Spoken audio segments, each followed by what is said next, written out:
delivering medical supplies to battalion aid stations, brigade aid stations, medical kits for the troops primarily, but a lot of other stuff too. But after that, I transitioned over to some other NGOs that needed help more because that business was doing very well. So I got involved with some orphanage NGOs and raised money for a special needs orphanage up in the north of Kiev that had been surrounded by Russian troops. And then also now, most importantly, I'm working for two NGOs that are serving Ukrainian wounded amputees and traumatic brain injured folks. And there's a lot of them. The amputee problem is severe. Here's some facts, the latest facts that I've had from a couple of months ago. There are about 1,000 amputee patients on average per month.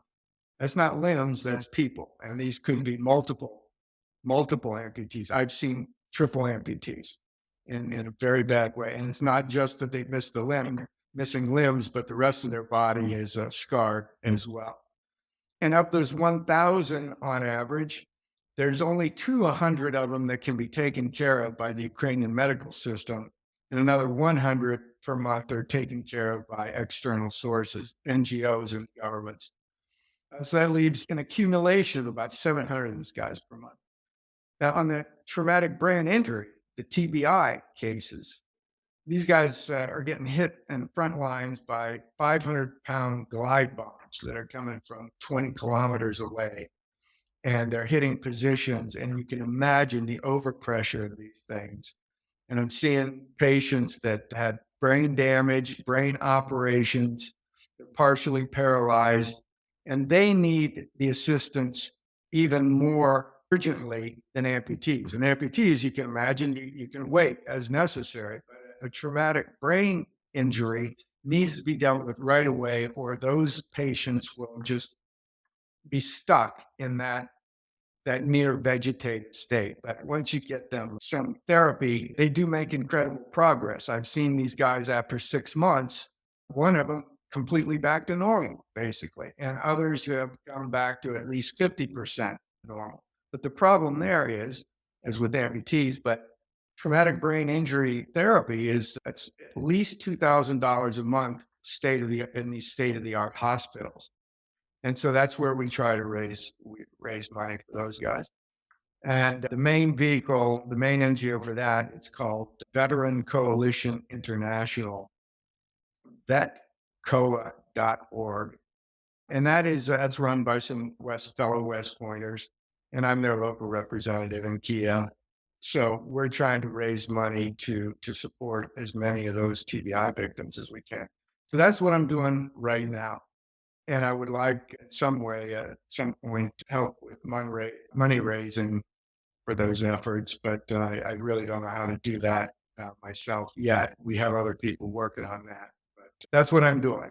Now, as for other issues, I'll let you take it from there. What other what issues do you want to talk about? I'm still curious about your day-to-day operations when you're there. Many would choose safety when going to the war, but you sort of opted to be on the front line of the humanitarian aid of the Ukraine. So just explore more. What sort of drove you to do that? You said you were on vacation, hopped in your car, and made the trip to Ukraine. So what was the motivation behind that? I know you mentioned your friend who was also there. What motivated you to go from America to Ukraine? Yeah. It was the urgent needs of a few friends who had immediate needs, getting the one family out. Plus, at one point, I was financially assisting in support of about 5 or 6 families. And then there's just other people that I knew that if I'm there for moral support at a very minimum, it's important to them. But yeah, as an old Cold Warrior, I thought the Cold War was over. I thought we were going to be the best of friends. We did wonderful things to help Russia for the longest time. And now they've turned rogue against us. They killed one of my very best friends from West Point. So for me, the mission's not done. I have to go back. It's just part of my DNA. 30 years, career soldier, active duty, and reserve. That's why. And can you explain more on how When you went to the front line, what things you have seen? And you mentioned the amputees, mentioned the brain injuries you've seen there, but where were you staying? How was your sort of your day to day there? You're visiting patients, you're helping out with humanitarian aid. Where are you staying? How are you being staying safe yourself? Yeah, well, there's two aspects to that. When you're near the front line, if you're 20 kilometers back, or 20 or even 30 kilometers back, there are little towns that have small hotels and have managed quite well. They're very cheap. Of course, you can't. When we got to within 2.5 miles of the front line, you don't stay there very long. You drop things off and you move back. But we basically stayed in hotels in small towns and big towns that were back from the front line, anywhere from 20 to 50 kilometers. Granted, it's a war zone, but I don't want to make it too dramatic, but I understand the risk and I can see what's going on. And I think I can handle myself. When first watching the war, mainly on social media when folks were live streaming themselves. I knew someone who went to Ukraine, just happened to be in Ukraine, was live streaming a lot there. And it seems strange because we see the news of the front line, you see what's happening there, but then you see some towns and villages almost acting normal, going into stores and having hotels and things like that. So being here in America and watching that, it was like, wait, is there a front line? If not, but obviously it wasn't like the whole country was in its wakes of war. It was just at that time specific Yeah. plots of land, or plots of sections of the country that were involved in the invasion. Yeah, our journalists don't get anywhere near the front line. The Ukrainian journalists that I've seen on Ukrainian TV are actually under fire. So the local TV is very graphic. We don't show that. And our guys, I've been through these villages that were liberated first by Russian so-called liberation. They're absolutely destroyed. They destroy everything. It's a genocidal campaign. They stated, as they do now routinely, that there are no Ukrainian people. There was never a real Ukraine. They're just little Russians. And they come in, they destroy the hospitals, they destroy the churches, they loot the cultural aspects and take them back to Russia right away. That's what Russian liberation looks like. And the stories that I've heard from the old lady down in Kherson, who she was in her 70s, and Russians burst into her house saying, "We are here to liberate you." And then they shoot her husband in front of her. And then they go into the backyard and shoot her brother. That's what the liberation looks like. And then I drive through these villages that are absolutely flattened. I mean, it looks like truly what hell must look like. Hell on earth. And for no reason. Why do you destroy why do you shoot at where people live? It's insane. And now, obviously, here in America, and you see what's happening in Congress with the debate on whether funding should continue for the Ukraine and them attaching it to certain bills. So it being involved in all the political minutia that's going on in Washington D.C. When you see things like that, what are your thoughts? Knowing that you've been there on the front line, knowing that the need that is needed there. It's in the best interest of the United States to assist Ukraine, to allow them to survive in some form or fashion. We don't know how it's going to end up. If we give the Russians too much time and too little support, they could move all the way to the Dnieper River, which basically cuts the country into a 2/3, 1/3. Now 1/3 occupied by Russia, and then 2/3 by Ukraine. And what we've given them so far, and I was just looking at this in a American Foreign Affairs Institute, AFI. They had a great article recently on what aid was given. The American aid so far is a total of 75 billion. Okay, and 46 billion is military aid, and the bulk of that, 90% of that, is stuff that we don't need, don't use, and is ultimately destined for destruction, which costs a lot of money. So better to give it to a country that wants to be our ally. People don't realize that Ukraine fought with us in Afghanistan and Iraq. They are a fantastic friend who wants to be an ally. They would be a great bulwark against Russian aggression. They have 1 million people under arms in the country. 500,000 of them are already combat experienced. They're very savvy. They have an intelligence system that makes ours it dwarfs ours, their capabilities inside Russia. And Russia is a country that is a sworn enemy of the United States. They want to take down NATO. They've interfered with our elections. They openly admit it, and they say they're going to keep doing it. For us to give Ukraine old equipment, it's great for us in so many ways. We don't need it anymore. We're not, it's paid for. We would have to destroy it anyway. They get to use it. And then when we replenish our stocks with the newer equipment, the newer missiles, and so on, guess who benefits? The US worker. And where's most of that? It's in Republican districts. So I don't get it. I really don't get it. It's clearly in our interest to help these folks help us. It strengthens the NATO alliance to have them involved. How do you see the upcoming American elections potentially influencing the situation in Ukraine? Yeah, I can only go by what President Trump has said to his closest advisors, and then I look at things that he hasn't said.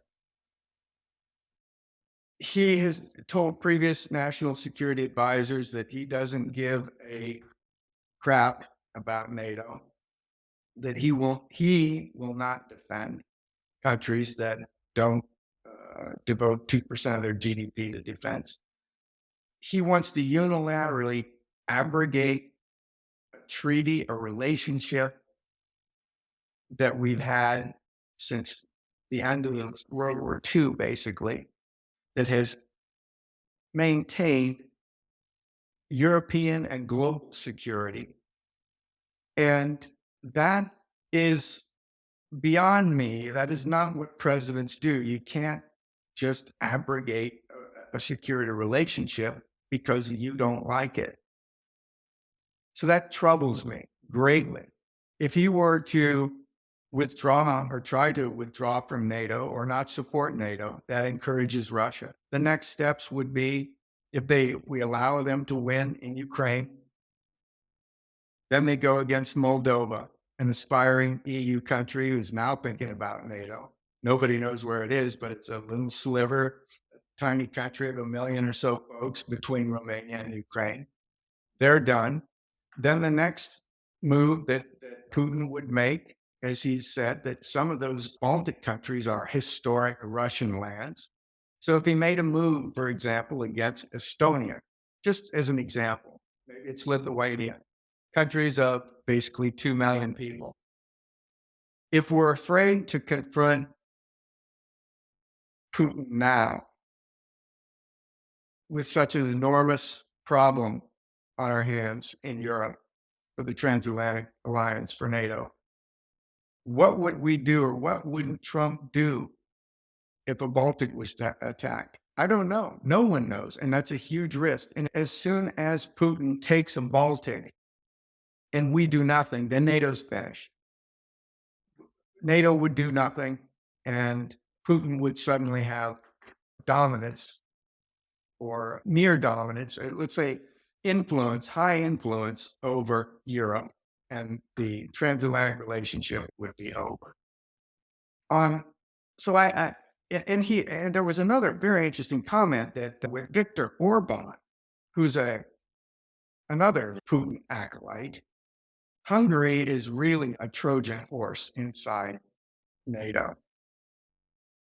Hungary is the only country left that still issues Schengen visas to Russians, which means a Russian can get a visa, come to Hungary, travel anywhere in Europe. Mm. And they're also the only country that allows golden visas, meaning citizenship for Russians. It means you come in, you invest 1 million euros in an organization approved by Orban, you get citizenship, which means you're allowed to live anywhere in Europe. Perfect venue for channeling spies and other agents into Europe. So he's not our friend. And the reason I bring him up is because, again, when Trump was president and he had a security briefing from his director of national intelligence at the time, in the midway through the briefing, he says, I don't need to hear that. I already heard everything I need to know from Orban. So if you're taking your intelligence cues from a Putin acolyte and not listening to your own intelligence people, as a professional intelligence professional, that's very dangerous, serious problem. So no one knows what he'll do. And that for me makes him, I just can't support that. Now, on the Biden side, I have plenty of criticism for that too. It's the policy of too little, too late in terms of support, and the lack of a will to confront Russia like we used to do during the Cold War days. It is the real problem there. It makes me wonder if those folks have learned anything from the Cold War. You go back and listen to Harry Truman, for example, talking about his experiences with Stalin, and Stalin telling him that he will only abide by his agreements if you make me, he told Truman. And that is a Russian mentality that exists today. Since the Obama administration, there was the Budapest Accords, where we had signed the UK, the US, and Russia guaranteeing the sovereignty of Ukraine. After Putin took Crimea and we did nothing, we abrogated that agreement. We did nothing. There was our obligations, just nothing. That was the sign for Putin that he could take the next step, which he did in the Donbass. And again, there were some sham negotiations in Minsk I and Minsk II and so on, but it was just buying time for Putin to strengthen his army. And we saw what happened after that. I just don't think that this administration understands how to show strength. And we're so much stronger. We, the US and NATO, are so much stronger than Russia. Putin is afraid of NATO, quite frankly. And the way that they keep us at bay is with these threats. It's bullying, talking about nuclear weapons here and there, which is, again, it's just it's a red herring. It's nonsense. I could tell you more about that if you want, but let me, I'm talking a lot. Please go ahead and No, ask me. I just looking back on what I hear from the governments and from experts is saying that the doomsday clock has moved up and the threat of nuclear war. And for my opinion, this is my opinion that I've seen the hesitancy from the government is because of that, because of the potential of nuclear war. What is your thoughts on that? Yeah, Hollywood thinks that World War III is a nuclear exchange. I don't see it that way. But first of all, Putin, why would he even launch nuclear weapons against NATO or the United States? Why? I don't see any reason. As far as using nuclear weapons in Ukraine, if he was going to use nuclear weapons, he would have used them early on. And had he used them early on, I'm absolutely sure that NATO, United States, everyone would have said, okay, Ukraine, draw the line. We're going to have to settle with the Russians the way they wanted. But he didn't do it. Even when he was being defeated, he didn't first of all, he didn't expect that he would need nuclear weapons. He thought he was just going to walk in and people would welcome him in certain areas. Then the fight got tough. Then they started getting defeated everywhere around Kiev in the north, east, west. Kiev was almost surrounded on three sides. And then you had the incursions, deep incursions coming from the south, and many deep incursions from the east. And then the Ukrainians started to defeat them. If he was going to use a tactical nuclear weapon, he would have used it right there. But he was warned early on by us that if there were nuclear weapons techniques used in Ukraine, that we would respond, that everything was on the table. Now, what would that have been? Very likely only conventional, only from the air, and only through naval and air means that we would strike Russian forces in Ukraine only. And furthermore, the Chinese told them that that's unacceptable for them as well. They would have to back away. Because what happens if you use a nuclear weapon to Russia? Immediately the next day, we're going to shut off all access to international money flows, first of all. There would be an immediate embargo of Russian oil, not just cutting out, just an embargo. And no exports or imports would flow. Immediately, governments at the executive level would cut off all access to economic support to Russia. And then what would happen inside Russia? The place would collapse. So no one wants to gamble like that. Remember also that Putin controls about 200 billion in assets. He has 6 or 7 children, 2 daughters from a first marriage, and now 3 sons and a daughter from his girlfriend, for lack of a better word. He loves his family. He wants to go down in history as Vladimir the Great. You don't get there by using a nuclear weapon. It is bluster designed to scare the people in our countries, because the leaders, the people who know the military, are not worried that he's going to use a nuclear weapon. The worst thing that he could do on the nuclear spectrum is there's a major nuclear power plant in Zaporizhia, that's southeast Ukraine. Right now, it's not producing anything. It's the largest electricity nuclear power facility in Europe. It produced 30% of Ukraine's electricity, which was mostly for export, by the way. Electricity was a major export for Ukraine.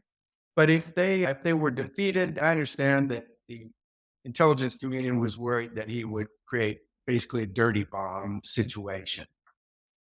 But again, that's stupid, because any nuclear act on Ukraine affects Russia. Let's not forget, the prevailing winds are east.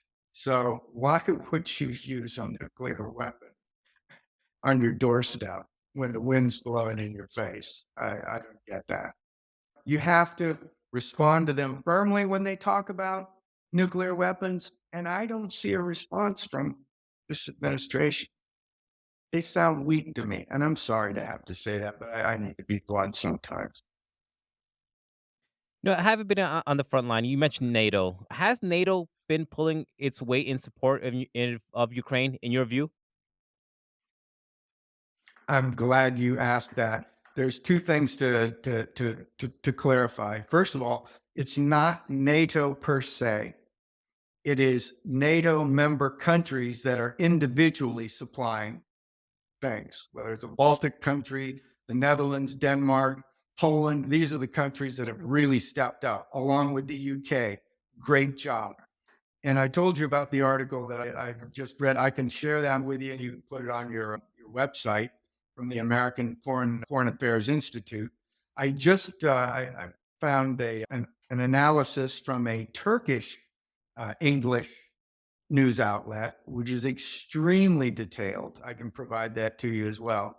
Very well documented on European support. As I said, the Americans we've donated, I think it's about 75 billion in total support, about 45 of which is pure equipment and ammunition and so on. The Europeans have donated 145 billion in financial support and military support. And this article details it country by country, exactly what they've given in terms of weapons and money. Now, money is important too. Money goes to the general budget, which pays for doctors and teachers and the important social infrastructure that keeps society together. We've done a lot of that, but the Europeans have done a lot more, and they're going to do more. And that's really where they are stronger than we are. They have more financial capability than we do. We have the military gear, and a lot of it in excess. And that's where we do our heavy lifting. But in terms of, let's call it the NATO members versus the United States, 146 billion to 76 billion. It's a pretty good contribution. And my Ukrainian friends asked me to remind President Trump. And I said, yeah, President Trump doesn't want to support any NATO country unless they invest 2% of their GDP into defense. And my Ukrainian friends say, please tell Mr. Trump that we spend 22% of our GDP on our military just to survive. So good lesson there. You mentioned some of the shortfalls that America has, or should say the administration has had with the Ukrainian conflict and war. What do you think has to be done, or what do you think should be done more of from the administration going forward? Yeah.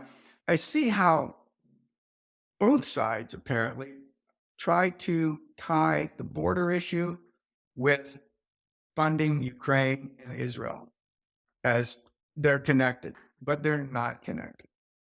I were a political strategist for the Republicans, um, and I'm a Reagan Republican from way back.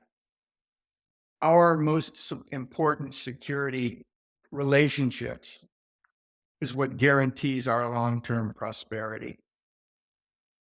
So we need to support our allies first to ensure long-term security. The border situation, we can deal with that as a separate matter. So if I'm a Republican, I say, traditionally, let's get our international security taken care of right now, past that. And now let's go after the border. And if President Biden doesn't change dramatically, he will lose in November.